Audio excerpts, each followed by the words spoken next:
profite. Le réseau n'est pas excellent, mais ça suffit pour se retrouver et c'est parfait. Ah oui, magnifique en plus, wow! Rémi, non seulement je suis ravie de te retrouver parce que c'était un vrai coup de cœur, ton travail, je trouve ton travail déjà très inspirant, et puis quand je t'ai rencontré, c'était un vrai coup de cœur, ta posture qui incarne vraiment ce que tu fais. J'ai mis en enregistrement, généralement j'aime bien être en direct de cette première rencontre, il n'y a pas de off, on se dit les choses à cœur ouvert, on se dit les choses telles qu'on est, voilà, telles qu'on est. Et il y a beaucoup de questions autour de ce que j'ai pu partager avec mes lecteurs, autour de, effectivement, la façon dont on vit nos émotions, déjà dans notre quotidien, mais aussi en entreprise.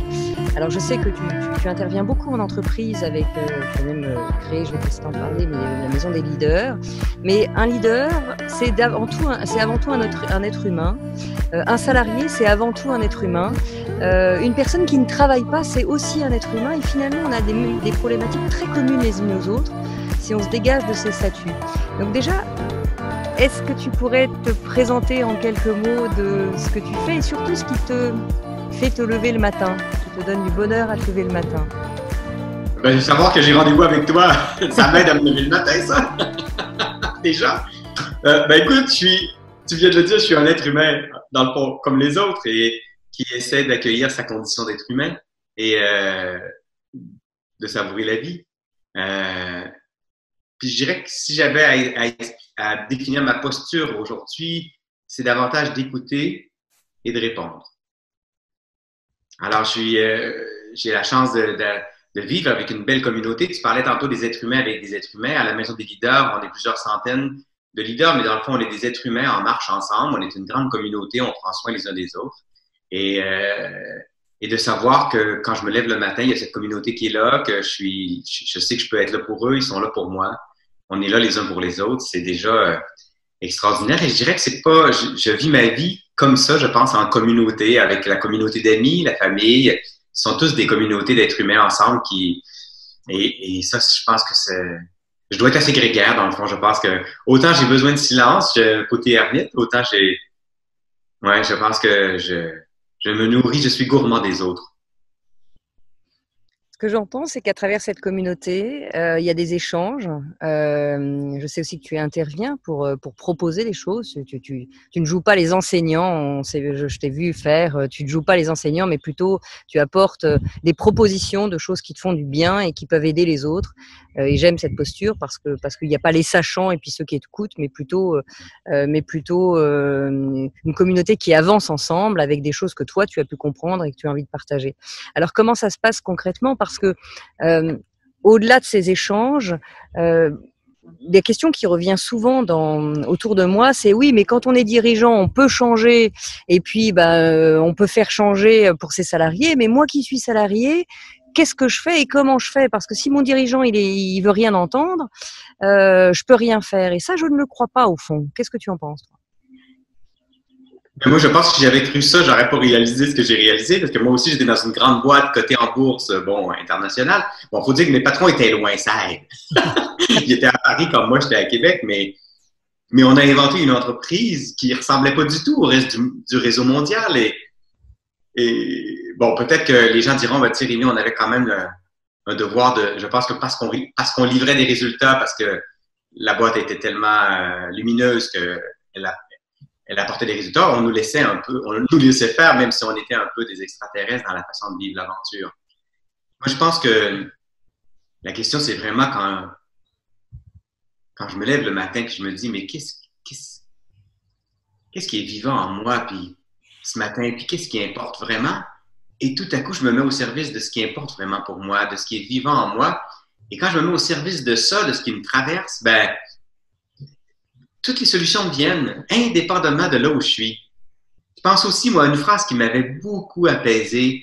Parce que bon, moi, je pense que j'ai une grande qualité qui est aussi devenue un grand défaut, c'est ma capacité à me remettre en question. Alors, c'est bien beau de se remettre en question, mais je me remets toujours en question. Je me remets toujours en question, un peu moins maintenant. Et un jour, j'étais tombé sur cette phrase de Thérèse de Lisieux qui avait dit « Il faut faire confiance à plus grand que soi. On est toujours exactement là où on doit être. » Alors, à partir de ce moment-là, j'ai arrêté, là. Et quand ça m'arrive encore, par exemple, de me dire, est-ce que je suis encore la bonne personne, tu sais, pour animer la maison des leaders? Alors, je me dis, Rémi, ta gueule. T'es là où tu dois être. Alors, et ce ronron incessant de, oh, si j'étais patron, si j'étais employé, si j'étais à mon compte, si j'avais ma propre entreprise. Mais non. Je suis exactement là où je dois être. Et répéter cette phrase-là jusqu'à ce que je me mette, dans le fond, à rire. À être bien dans, je suis exactement là où je dois être. Alors, si je suis là où je dois être, qu'est-ce qui me reste à contribuer là où je suis, puis qu'est-ce qui me reste à apprendre? Et là, je mets toute mon attention à apprendre et à contribuer. Et ce que j'ai découvert, c'est que la journée où ma place est ailleurs, la vie m'amène ailleurs, j'ai rien à faire, rien à choisir, rien à décider. Et je pense que c'est d'assumer complètement qu'on est là où on est, et que si on est à l'écoute de ce qui circule en nous, ben, on l'écoute, on le fait. Et tout d'un coup, les contraintes disparaissent. Puis, je me rappelle, entre autres, moi, je pense que j'étais un peu frustré de mes patrons que je trouvais qu'ils n'avaient pas toujours beaucoup de bon sens. Et quand je me suis mis à écouter de l'intérieur, ce qui m'est apparu, c'est « aime-les davantage ». J'aurais voulu être aimé par eux, j'aurais voulu qu'ils me laissent tout l'espace que j'aurais voulu qu'ils pensent comme moi. Puis je me suis dit, mais Rémi, toi, là, tu veux pouvoir être qui tu es, là où tu es. Mais est-ce que tu leur permets d'être qui ils sont, là où ils sont? Je me suis mis à aimer mes patrons tels qu'ils étaient. Et je me suis dit, ben, ils ont le droit d'être comme ils sont.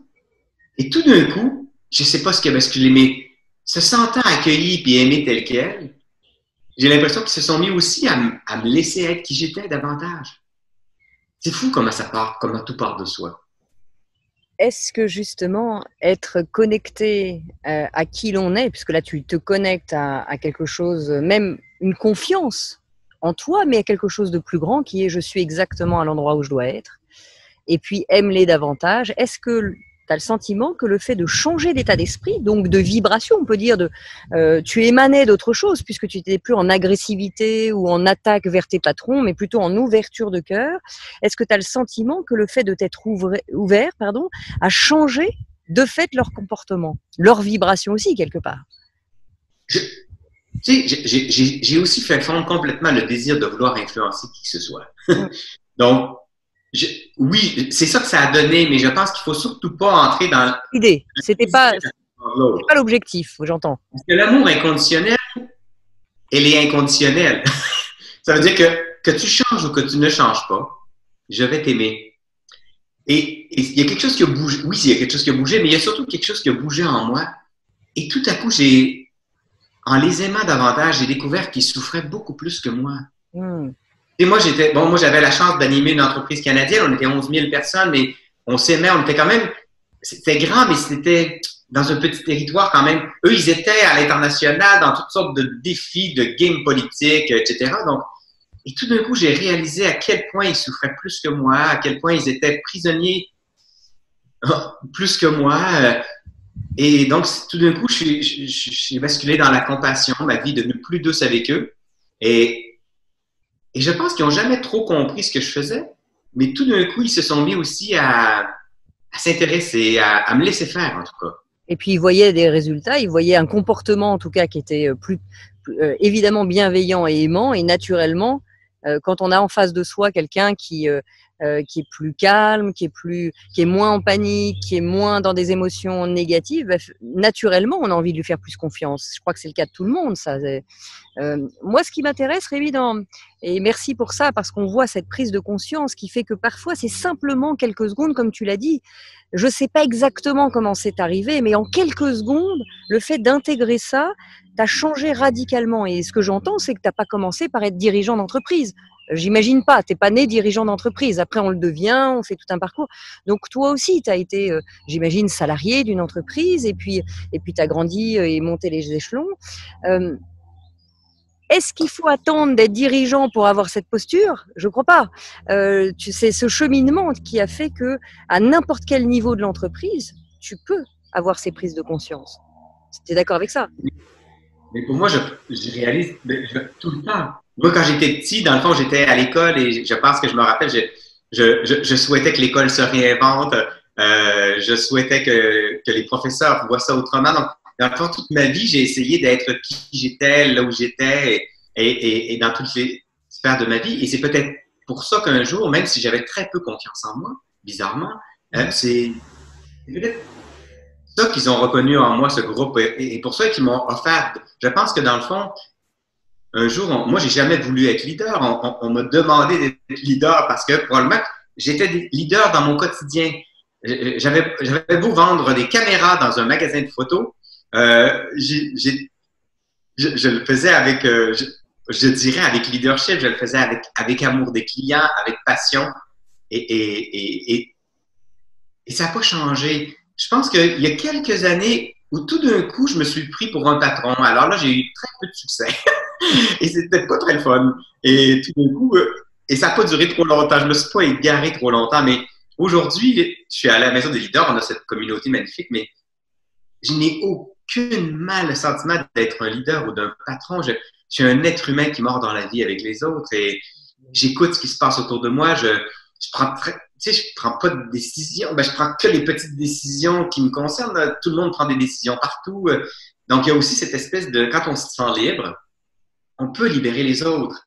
Alors, j'ai dû apprendre à me sentir libre pour libérer mes patrons, pour après ça, pouvoir libérer mes collègues, je pense. Bien sûr, bien sûr. C'est vraiment un chemin de liberté. C'est un chemin, je crois aussi, et même si les prises de conscience aident beaucoup, j'aimerais revenir à l'étape juste avant. Parce que l'étape juste avant, c'est je ne vois pas encore, je ne sais pas encore ce qu'il faut que je fasse et je ne sais pas encore complètement écouter ce que j'ai à écouter. Puis je prends conscience que finalement je suis au bon endroit, dans ce que tu expliquais, au bon endroit, au bon moment et que je peux me libérer et laisser faire. Et puis écouter ce qui vient et répondre à ce qui vient. C'est la première phrase que tu as dit. D'ailleurs, j'écoute et je réponds. Ce qui évidemment demande quand même, tu parlais de confiance en soi et c'est vers ça que je voudrais aller aussi parce que écouter et répondre, écouter et suivre ses intuitions, ce qu'on entend, etc., demande quand même un petit peu de confiance en soi. Mais dans mon cas, je ne pense pas que ça venait beaucoup de la confiance en soi. Alors, tu sais, moi, pendant des années, j'aurais tellement voulu avoir confiance en moi et j'avais beaucoup d'admiration et d'envie, je dirais, des gens qui avaient confiance en eux. Et ça fait quelques années seulement que j'ai réconcilié que pour moi, ça avait été un atout extraordinaire finalement. Aujourd'hui, je me réjouis d'avoir eu peu confiance en moi parce que comme j'avais peu confiance en moi, j'avais drôlement besoin des autres. Mm-hmm. Et on a tous besoin qu'on ait besoin de nous. Alors probablement que les gens autour de moi, ils sentaient que j'avais besoin d'eux puis ils avaient le goût d'être avec moi. Et comme j'avais pas tant confiance en moi, j'avais vraiment besoin des autres et j'avais beaucoup confiance dans les autres et dans la vie. Et la journée où j'ai senti que je pouvais écouter, c'est pas tellement m'écouter que d'écouter la vie qui circule à travers moi. Ben là, c'est comme si ma confiance, elle se multiplie. C'est pas tel. Puis même encore aujourd'hui, est-ce que j'ai tant confiance en moi? Pas tant. Mais j'ai une confiance incroyable en l'organique de la vie, en la vie. Tu vois, tu me fais signe, j'ai fait confiance à toi. Et je suis là parce que je t'ai fait confiance, pas parce que je me suis fait confiance. Et cette espèce de... Ouais. Et ça, c'est... Plus je fais confiance à cette vie-là qui circule, plus ma vie est douce et plus je suis en joie. Et ça, j'entends et j'en ai aucun doute. Déjà, tu émanes de ça. Faire confiance en la vie, je ne peux que prôner ça suivant ce même chemin et ressentant ça à travers toutes les décisions que j'ai pu prendre. Mais c'est pas si simple à expliquer faire confiance en la vie parce que c'est un ressenti. Est-ce que tu peux dire ça? En tout cas, moi, je ne sais pas forcément l'expliquer complètement. Je sais juste le ressentir. Que je ne sais pas pourquoi, mais c'est ça. Tu parlais d'être à ce rendez-vous. On s'est vu qu'une fois. Je sentais que c'est avec toi que j'avais envie de partager et d'échanger avec toi. Je ne savais pas, alors outre le fait qu'il y avait un vrai coup de cœur dans ce que tu es, etc. Mais des personnes, il y en a des centaines autour de nous, comme tout à chacun. Et je savais, et je jette l'idée, ça aurait pu être un nom que j'aurais absolument compris parce qu'on est tous très occupés. T'attends pas que je t'appelle pour faire un rendez-vous, j'imagine, que tu as beaucoup de choses à faire. Mais voilà, c'est à cet endroit-là, au bon moment. Faire confiance à la vie, toi, comment tu pourrais expliquer comment ça se passe pour toi? Tu vois, outre c'est très difficile, j'imagine, à expliquer. Moi, je sais moi-même pas bien l'expliquer, si ce n'est que j'ai cette certitude en moi que c'est là. Comment toi, tu pourrais l'expliquer mieux que moi parce que je ne sais pas le faire correctement. Mais je sais pas si. Je pense qu'il y a, je pense que parfois, ce qu'on ressent de l'intérieur, c'est pas facile à expliquer. Je pense que je pense que j'ai eu la chance d'avoir des grands-parents qui croyaient en la providence. Un vieux mot qu'on a jeté aux poubelles, malheureusement, mais qu'il faut réconcilier. Mes parents avaient une confiance dans la vie, donc je pense que on m'a appris à faire confiance, mais aujourd'hui, c'est différent. Pour moi, aujourd'hui, c'est une inclinaison. Je m'incline devant la vie. Et donc, pour moi, faire confiance à la vie, c'est pas de faire confiance que tout va bien aller. C'est de faire confiance que la vie va continuer à circuler et il va se passer ce qui doit se passer. Parce que, malheureusement, souvent, quand on dit je veux faire confiance à la vie, que ce que je veux qu'il m'arrive va arriver. Mais c'est pas ça, le truc. Parce qu'on est souvent déçus. Parce que qui a dit que ce que je veux qu'il arrive, arrive?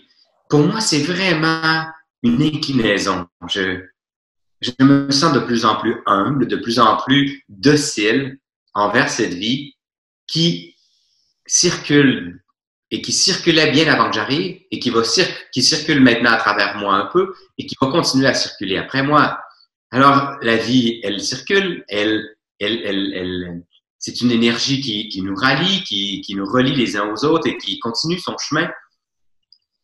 Alors, aujourd'hui, je trouve ma paix bizarrement dans ma docilité. Moi qui avais été assez rebelle dans toute ma vie, aujourd'hui, je me sens d'une immense docilité envers la vie.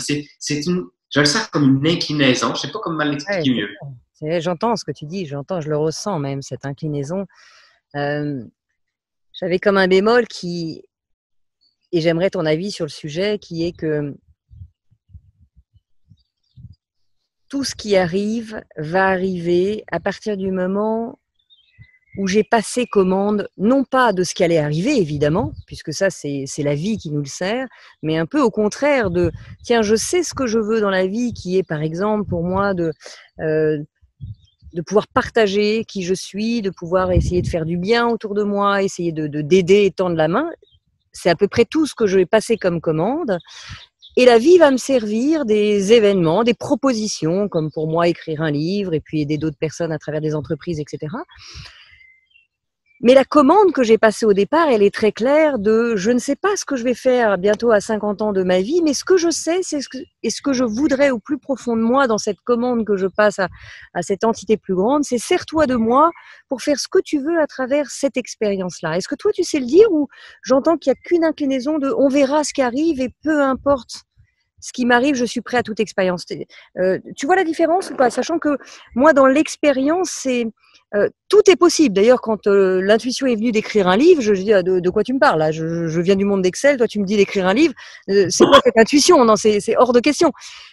Donc tu vois, même si ça doit passer par des chaos, même si ça doit passer par des changements de vie, même si je suis prête à ça. D'ailleurs, ce que je dis, je suis prête à ce chaos, je suis prête à tout. Si tant est que je veux faire l'expérience du partage, de la joie avec les autres, etc. Est-ce que ça, tu sais le dire ou oups, là, j'ai mon ordinateur. Tu verrais mon installation précaire autour d'un tabouret dans les champs. Est-ce que ça, tu sais le dire ou pas, Rémi? Là, je te perds un peu. Ah, attends, bouge pas. Est-ce que c'est mieux? Est-ce que tu m'as retrouvé? Ah, ben c'est parfait, j'adore ça. Ben, d'ailleurs. Est-ce que tu je t'ai retrouvé et on est dans la vie. C'est ça la vie d'ailleurs.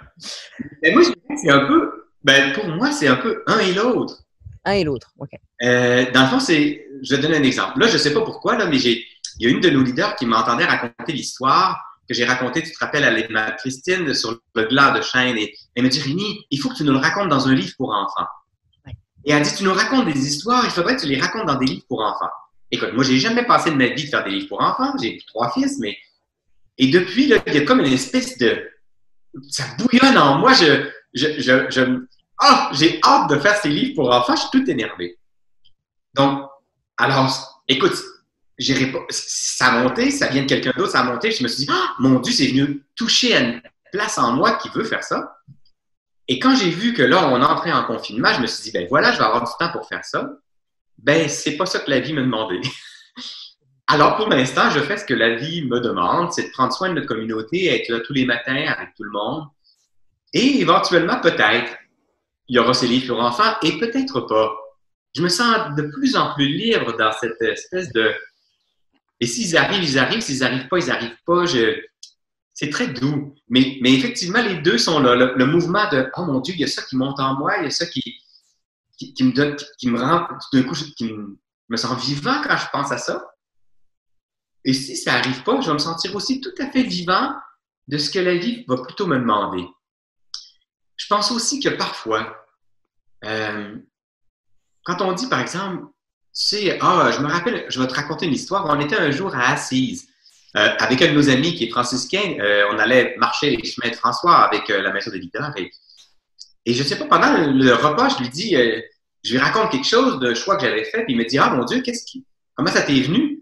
Ah ben je sais pas, j'ai dit, c'était une intuition. J'ai dit, la petite voix, c'est une intuition qui m'est venue comme ça. Et il fait, oh wow! Alors j'ai dit, qu'est-ce qu'il veut me dire là?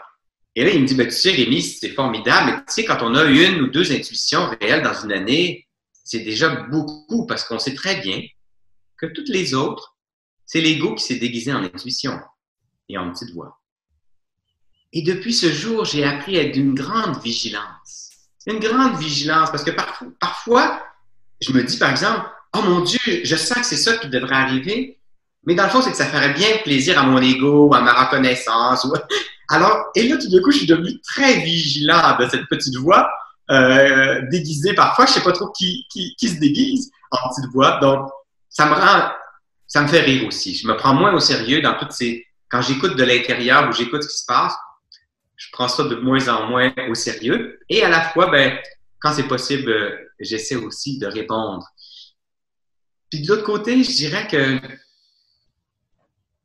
c'est un peu comme, tu sais,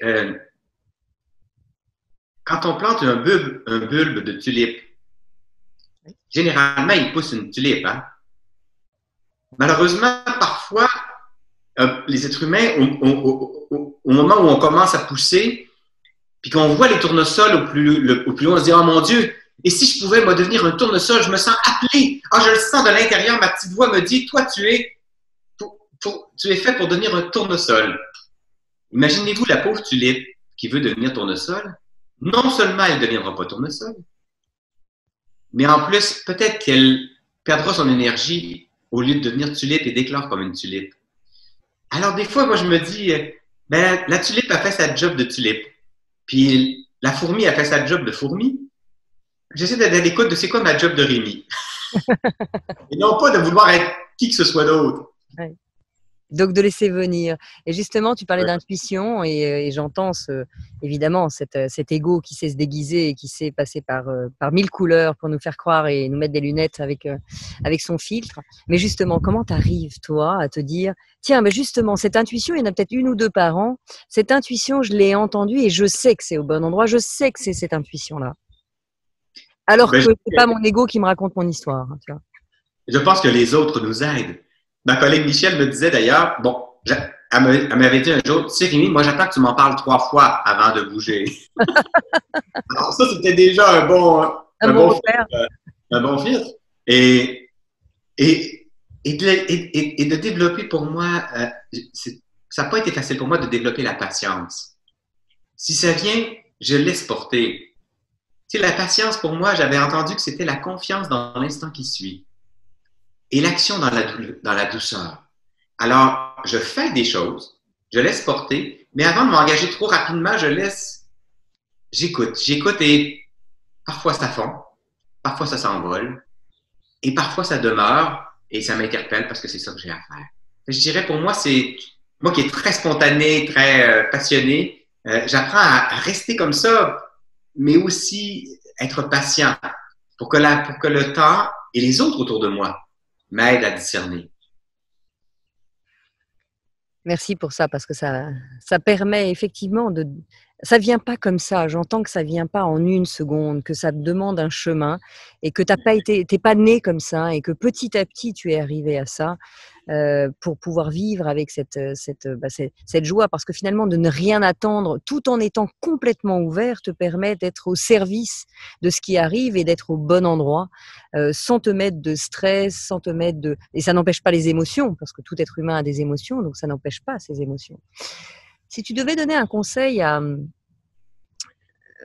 aux personnes qui nous regardent, qui n'ont pas, qui vivent, parce que beaucoup de gens, je le vois à travers cette crise sanitaire, je vois que beaucoup de gens s'inquiètent évidemment de la suite. Et là, le conseil, c'est plutôt, mais avant de s'inquiéter, attendons de voir ce qui arrive. Mais tous ces gens qui vivent dans un cycle et un tourbillon même qui est pas forcément simple, ils se sont enfermés eux-mêmes dans une vie qui leur convient pas complètement et qui aimeraient, parce que j'en entends, j'ai beaucoup de questions autour de ça, j'aimerais maintenant passer à autre chose, j'aimerais passer le cap, j'aimerais, moi qui travaille maintenant sur moi, etc. Donc un tas de questions autour de ça, très bien, mais comment je fais concrètement? Si tu devais donner quelques clés qui t'ont aidé simplement à cette transition. Ma question est claire, Rémi, ou... Oui, tout à fait.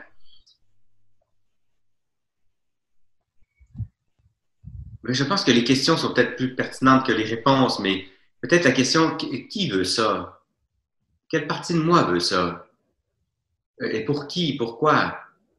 Et je vais donner un exemple. Il y a une fille qui était venue me voir et qui me dit, « Ah, j'aimerais tellement faire comme vous, j'aimerais être conférencière moi aussi. » Et je lui ai dit, ben, la différence entre toi et moi, j'ai jamais voulu être conférencier. Un jour, on m'a demandé de venir raconter ce que je faisais chez Adéco, puis bah, je suis allé. Mais j'ai dit, est-ce que j'ai dit, ça fait combien de temps que tu veux faire ça? Elle dit, ben, écoute, ça fait plusieurs années. Puis j'ai dit, est-ce que ça va bien? Ben, j'ai pas eu de demande encore, mais je travaille fort, puis je fais mon site web. Et là, je lui ai dit, mais combien de personnes sont venues te voir au fil des années pour te dire qu'ils aimeraient tellement t'entendre en conférence? Ben, elle dit, on m'a jamais dit ça. Ben, j'ai dit, peut-être parce que c'est pas ça que tu as à faire. Et là, je lui ai posé 3 questions que je propose ici. C'est quoi la chose qui t'a le plus bouleversé dans ta vie? La chose qui t'a profondément indigné? Et la chose qui t'a bouleversé d'émerveillement, qui t'a émerveillé? Et je pense que la vie nous parle à travers ce qui nous touche. Et là, tout à coup, elle me raconte, elle me dit, ben, moi, le plus grand bouleversement, c'est que ma mère était très malade quand j'étais petite. Alors, j'ai pris soin d'elle, j'ai été près d'elle toute mon enfance. Et là, elle dit, ben, c'est peut-être pour ça que je suis devenue une soignante. Donc, c'était une infirmière. Et tout d'un coup, à discuter avec elle, elle découvrait qu'elle voulait devenir conférencière pour avoir la reconnaissance. Elle la trouvait pas de ses patrons. Et là, tout à coup, elle s'est dit, j'ai dit, mais de qui tu recevais de la reconnaissance quand tu t'occupais de ta mère? Elle disait de ma mère et de moi.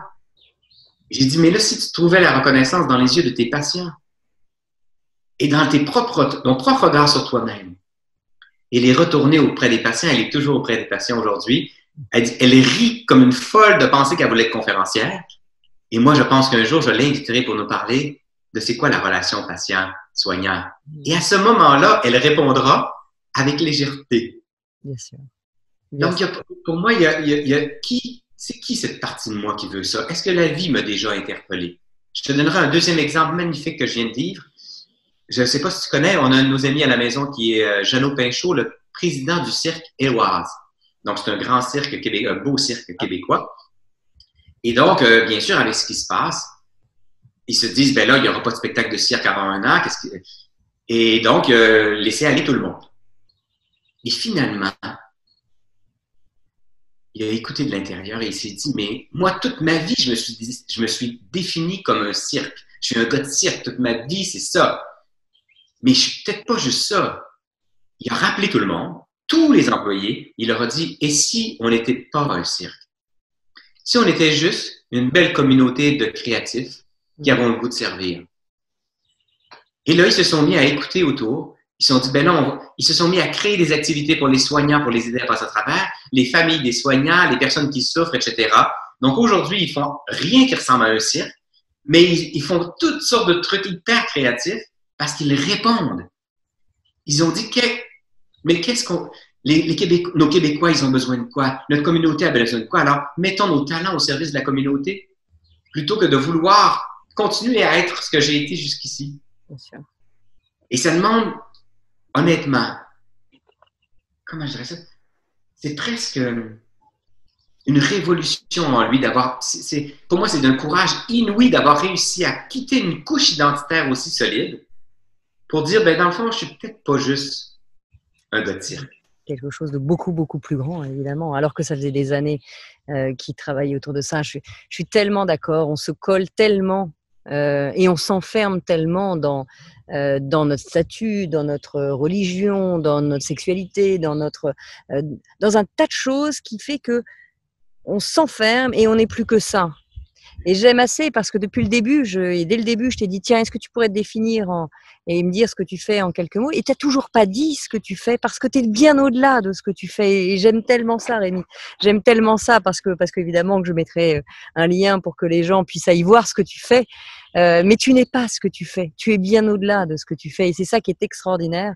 Parce que le plus on s'enferme dans notre statut, dans notre travail, etc., le moins on pourra exister, et le moins surtout on pourra laisser venir à nous ce qui est en train d'arriver dans cette acceptation dont tu parles. Oui. Et peut-être que j'ajouterais, parce que tu me posais la question des pistes, mais... La question, pardon, des pistes pour mieux traverser ce qui se passe là. Oui. C'est sûr que moi, je nous inviterais à danser. À danser. Dansons avec la vie, dansons avec tout ce qui se présente, accueillons tout ce qui se présente. Tu sais, il y a une phrase dans le Notre Père, il y a une phrase que mes parents, moi je suis moins allé à l'église qu'eux, mais qui se disait que ta volonté soit faite. Et donc, comment accueillir ça? Et la prière se terminait par ainsi soit-il. Ça veut dire que nos grands-parents, nos arrière-grands-parents avaient cette capacité à danser avec que ta volonté, avec cette inclinaison de que ta volonté soit faite, que ainsi soit-il. Puis longtemps, j'ai jugé comme si c'était quelque chose d'un peu fataliste ou tu sais, résignation. Au contraire, ça demande un courage fabuleux pour accueillir la réalité telle qu'elle se présente à moi. Et un jour que j'écrivais un livre qui s'appelle La chaise rouge devant le fleuve et on parlait de comment accueillir la réalité justement telle qu'elle est. Je parle à une bonne femme qui me dit, ben, tu sais, nous autres, notre slogan, c'est que ta volonté soit faite. Et ça m'a complètement bouleversé. J'ai été obligé de rajouter un chapitre au livre. Mais en même temps, je trouvais que le défi d'accueillir la vie telle qu'elle se présente était déjà grand. Je me suis dit, est-ce que je vais être capable d'en faire une fête? Ben oui. Quoi qu'il arrive. Ma mère avait dit une phrase bouleversante un jour à une de ses amies. Je ne voudrais pas avoir perdu ma fille, mais je ne voudrais pas ne pas l'avoir perdue. Ma sœur est morte d'une noyade. Et je me suis dit, si ma mère a réussi un jour à faire une fête, à trouver un élément de fête là-dedans, moi, je devrais être capable aussi de trouver un élément de fête dans tout ce qui m'arrive qui ne fait pas mon affaire. Et je pense que c'est ça, danser. Danser, c'est danser, chanter, c'est accueillir la vie, se réjouir de tout ce qui se présente à nous. Parce que pour qui je me prends? Pour penser que ce qui m'arrive, c'est pas exactement ce qui doit m'arriver.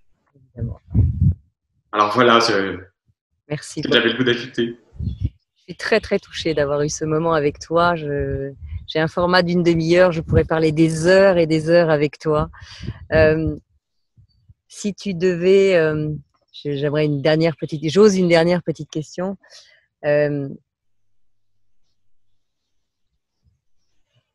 Si tu n'avais qu'une phrase à dire à l'humanité, laquelle serait-elle? L'humanité en parlant des gens qui vont t'écouter. Si tu n'avais qu'une phrase à dire et qu'une seule, prends le temps. Tendresse. Tendresse. L'urgence de la tendresse. L'urgence de la tendresse. Merci. Du fond du cœur, merci Rémi. Merci à toi, beau moment. Merci. Non, je suis très touchée. Je sais que toi, tu te réveilles. Enfin, tu te réveilles, non, tu te lèves tôt, mais il est 8 heures du matin chez toi. sur quel site on peut te retrouver ou te suivre parce que je sais qu'il va y avoir beaucoup de demandes. Je te trouve tellement inspirant. J'en parle dans dans la conférence que je fais autour de mon 2e livre, que je passais juste après toi en conférence au Palais des Congrès de Montréal, et d'être face à quelqu'un d'extrêmement inspirant. Je fais le jeu de mots d'ailleurs de dire que je tremblais, ce qui n'était pas ton cas malgré ton nom. Moi, je tremblais à l'idée de monter juste après toi, et c'était un très beau moment. Dis-moi sur quel site on peut te retrouver, ou si les gens veulent te suivre, lire tes livres. Il y a tellement, tu apportes tellement aux autres, tu es tellement présent. Alors, tu es basé à Québec, hein, je crois. Montréal ou Québec? Oui, je suis basé à Québec et donc, dans le fond, c'est facile, c'est Rémi Tremblay, puis le site, c'est la Maison des leaders. Donc, Okay. c'est facile. Je mettrai la Maison des leaders parce que c'est une fois qu'on rentre à la maison. C'est fabuleux parce qu'au moment où on termine, il y a un papillon qui s'est posé sur mon écran qu'on peut pas voir et qui vient de repartir comme s'il venait te saluer. Un magnifique papillon. Donc, je mettrai le lien de la Maison des leaders.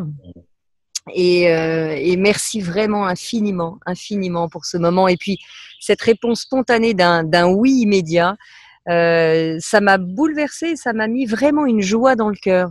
Je peux pas te dire mieux que ça. J'ai eu une joie dans le cœur à l'idée de pouvoir avoir cet échange avec toi, et puis surtout déjà pour moi, je vais pas le nier, c'est déjà pour moi, et de pouvoir le partager avec ma communauté qui est vraiment très bienveillante et qui est avide de rencontres de gens qui les touchent et qui les inspirent, et je sais que ça va être un très très bon moment avec eux.